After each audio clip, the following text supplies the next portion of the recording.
नमस्कार, मी advocate doctor Arun Hirabai Jadhav. मी भटकीमुक्त आदिवासी संयोजन समितीचा राज्याचा पदाधिकारी आहे. आज जालना शहरामध्ये भटकीमुक्त आदिवासी आयोजन समितीच्या वतीने या ठिकाणी संवाद यात्रा या ठिकाणी आलेली आहे. ही संवाद यात्रा 28 ऑगस्ट रोजी महात्मा ज्योतिबा फुले यांच्या वाड्यापासून निघालेली आहे आणि ते आज जालना शहरामध्ये आले. अगोदर पश्चिम महाराष्ट्राचा दौरा संपवून उत्तर महाराष्ट्र मराठवाड्यात आले. आतापर्यंत या संवाद यात्रेने 1600 किलोमीटरचा प्रवास पार केलेला आहे. ह्या महाराष्ट्रामध्ये, ह्या देशामध्ये 74 वर्षांनंतर सुद्धा इथल्या भटकीमुक्त समाजातील लोकांना नागरिकत्वाचे पुरावे मिळत नाही. ह्या देशामध्ये जनावरांवरती बजेट आहे, परंतु माणसावरती बजेट नाही. अशा विविध मागण्या यासाठी जाणीव जागृती करणं, भटकीमुक्ताशी संवाद साधणं, आदिवासी संवाद साधणं व त्यांच्या सगळ्या समस्येचं गाठोडं बांधून इथल्या राज्यकर्त्यांच्या सोबत चर्चा करून त्यांच्या ठिकाणी मांडणं, यासाठी ही संवाद यात्रा आयोजित केली. संवाद यात्रेमध्ये सगळ्यात महत्त्वाची जी मागणी आहे ते म्हणजे भटकीमुक्त समाजाला या ठिकाणी स्वतंत्र मंत्रालय मिळालं पाहिजे. दुसरी मागणी आहे की त्या भटकीमुक्तांच्या हक्कासाठी, अधिकारासाठी, संरक्षणासाठी कायदा तयार झाला पाहिजे. तिसरी मागणी की भटकीमुक्त समाजाची जनगणना झाली पाहिजे. आणि चौथी मागणी जी आहे त्यांच्यासाठी स्वतःचं बजेट पाहिजे.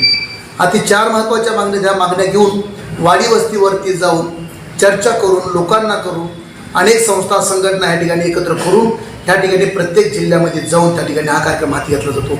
उद्या सकाळी या जालना शहर जिल्ह्याचे जे कलेक्टर माननीय यांना आम्ही निवेदन देण्यासाठी जाणार आहोत आणि त्या निवेदनामध्ये आमच्या सगळ्या मागण्या या ठिकाणी मांडणार.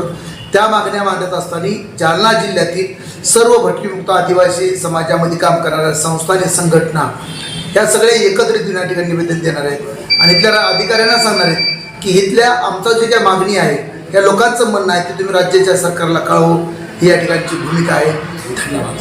भटकीमुक्त आदिवासी संयोजन समिती महाराष्ट्र राज्य यांच्या वतीने 28 ऑगस्टपासून जी यात्रा सुरू झालेली आहे त्या यात्रेचं आगमन जालना जिल्ह्यामध्ये झालेलं आहे आणि आम्ही सगळेजण जवळपास महाराष्ट्रभरातील 100 संस्था संघटना मिळून भटक्या विमुक्त आदिवासी समूहाचे जे प्रश्न आहेत, मग तो रेशनचा असेल, घराखालीची जमीन त्यांच्या नावावरती करण्याचा असेल, जातीनिहाय जनगणना करण्याचा असेल, त्यांना संरक्षण मिळण्याचं असेल, अशा विविध मागण्या घेऊन ही संवाद यात्रा आम्ही काढतोय. संवाद यात्रेचा एकच उद्देश आहे की सगळ्या समूहातील जाती जमातीतील लोकांनी एकत्रित यावं, त्यांच्याशी संवाद साधावा आणि आपल्या ज्या मागण्या आहेत त्या राज्य सरकारपुढे घेऊन जावं, जेणेकरून आजही 74 वर्षाच्या नंतर रेशन कार्ड असेल, जातीचे दाखले असेल, आधार कार्ड असेल, बेसिक आरोग्य सुविधा असेल, शिक्षण असेल, यांच्यापासून वंचित ठेवलेल्या समुदायाला न्याय मिळेल आणि त्यांचे संविधानिक अधिकार